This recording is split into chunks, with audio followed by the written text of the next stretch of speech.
तर बाबा मी मठातून आलोय नांद्यातून नांदा मठात तिकडे तर माझं असं चॅनल आहे युट्यूबचं आणि मी चॅनल असं कंटेंट वगैरे बनवतो युट्यूब म्हणजे सगळीकडे फिरतो मंदिरांची वाटत त्याचे बसून सगळे फिरतो तर आता मी इकडे आलो म्हणजे आता गेलो तुम्ही गगन मोड्याला गगनगिरी दर्शन घेतला आणि इकडे आलो तर तुमचं नाव कसं बाबा? माझं अशोक नारायण लिंग आहे.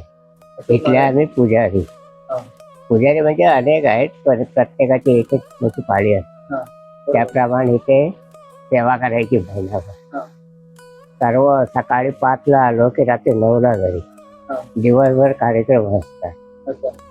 आणि त्याशिवाय हे प्राचीन जुनं मंदिर आहे. हा. खूप वर्षापूर्वीचं म्हणजे इथे एक जंगल होतं. हा. त्या जंगलाचे त्यात एक ब्राह्मण होता. हा. त्या ब्राह्मणाकडे गुरा चारायला एक गुराचं हा.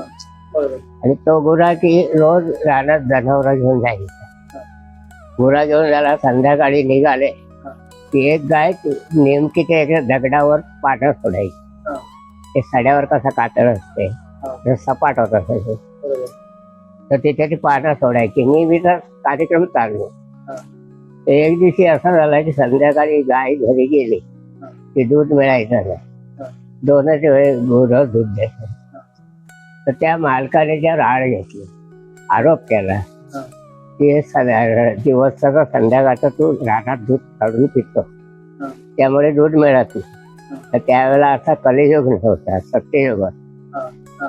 तो बोलतो आपण एवढी इमानदारी निर्णय करतो तर मालक आरोप करतोय. तर त्याने काय केलंय एक दिवस ते पाळत केले हा. की कोण दूध काढतो तो बघला हा. आणि त्याने कुऱ्हाड पाडवून केले. हा. आज जो कोण दूध काढून मला दृष्टीस पडेल हा. त्याचे हातपाय तोडून हे करणार म्हणजे रागानच गेले. हा. तर नियमाप्रमाणे हा. सर्व जनावर घरी निघाली 5, 5:30, 6ला. हा. ती एक गाय नेहमीप्रमाणे तिथे पानं सोडायला उभी राहिली. हा. ती पानं सोडायला उभी राहिल्यावर काय झालं तिथं ते पानं पुरा केला हा. आणि गायला बाजून गेला आणि त्या गुराख्याने रागान त्याचा कातळावर दगड घाव घातला गुराखीने. हा. घाव घातल्याबरोबर ते तो रक्ताचे पाठ व्हायला लागले. बरोबर. तर त्याला मग पश्चाताप झाला हा. की आपण काहीतरी हातून पाप झाली आहे हा. म्हणून त्याने इथे आत्महत्या केली ठीक आहे. बरोबर. पोटी तीर्थहून. हा. आणि त्यामुळे त्याने मग देवाने त्याला हे दिलं की तुझ्यामुळे माझी निर्मिती झाली. हा. आणि त्याच्यानंतर देव ह्या दगडातून वर आलेला आहे.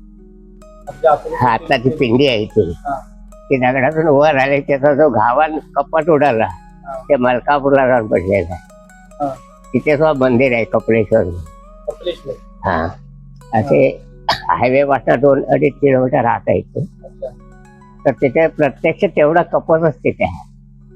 हा. आणि कित्येक वर्षाचं हे मंदिर आहे. 1100-1200च्या पूर्वीच आहे. पेशवेकालीन आहे. हा. त्याच्यानंतर तिथे रोजचे कार्यक्रम होतात 12ही मध्ये. दुपारी नैवेद्य, 3 वेळा पूजा, रात्री महापूजा, आरती दुपारची, पालखी वगैरे असा कार्यक्रम 12ही महिने. असा एक स्वयंभू स्थान आहे. त्याचा इसवी सन काय मिळत नाही केव्हा निर्मिती झाली. ही अशी ही कथा आहे. आणि ते काय सांगता येणार नाही. त्याचा पत्ताच नाही आणि कोणाचा विषय नाही. हे हल्ली झालं. हे सरकार आहे म्हणजे काय ते पुरातत्व. हे म्हणजे हे गाव इनाम आहे देवस्थान. सरकारचा त्याचा काहीच संबंध नाही. याच्यातून जो दस्त वसूल होतो गावचा तो काही टक्के तलाट्याला भरायचा. त्या खर्चातून मंदिराचा कार्यक्रम. आणि महाशिवरात्रीला मोठी यात्रा असते, साधे उत्सव. शेवटच्या शेवटी सांगता असते प्रसाद वगैरे लोकांना. आणि हल्ली भाविक सोहळा खूप झालेले आहे. ते पापाचे पाप धुवतो तो म्हणून दूधपापेश्वर असा याची ही झालेली आहे दुनियेमध्ये. असा इथली कथा आहे इथली.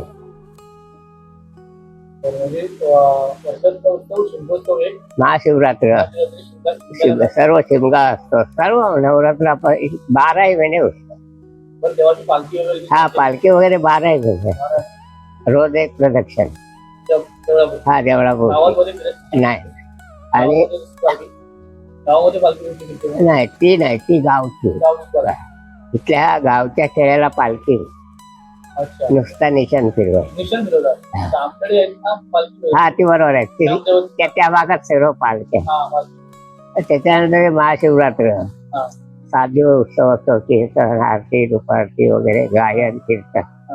म्हणजे खूप लोक हजेरी लावतात आपली ना. त्याच्यानंतर श्रावण महिन्यात 4 सोमवारी हा. अगदी कणकवली बाजला कुठल्या जिल्ह्याच्या सगळीकडनं भजनं वगैरे येतात म्हणजे तेव्हा सादर करतात. हा 12 महिन्याचा कार्यक्रम तुम्ही आता देवाची पूजा करताय किती वर्ष झाली? 3 वेळा हा? सकाळी 5ला दुपारी. तुमची पिढी किती? ही माझी ही ते दुसरी किती पिढी आहे? माझ्या अगोदर म्हणजे वडिलांचे आजोबा पंजोबा म्हणजे कित्येक वर्षाचे गेले. मुळातले आम्ही इथले पुजारी म्हणून हा. सर्व लिंगायत गुरव. अच्छा इथे पहिली आमची पूजा झाल्याशिवाय कोण हात लावायचे. हा आणि इथे जो देवाचा उत्सव चालतो हा त्याची देवाचे सगळे सेवेकरी हा. कोण सेवेकरी म्हणजे कुणी काय करायचं हा. ताशे कोणी वाजवायचे हा. मशाल कोणी धरायची पालखीला खांड कोणी मारायचे ठरलेले. निघून झालेले पाहिजे. हा प्रत्येकाला वर्षाचे 5 रुपये भंग पूर्वीचा ठरलेला. हा. आणि त्यातून हा कार्यक्रम चालतो. अच्छा. बराच टाइम झाला की प्रत्येकाला सांगावं लागत नाही हा ते आपल्या टायमाला हजर होतात. हा, बरोबर त्याच टायमाला तुम्ही हा सगळं- ते बोलले रुपया का असेल तो आपला मानाचा आहे. हा. असा हा कार्यक्रम राहायचा.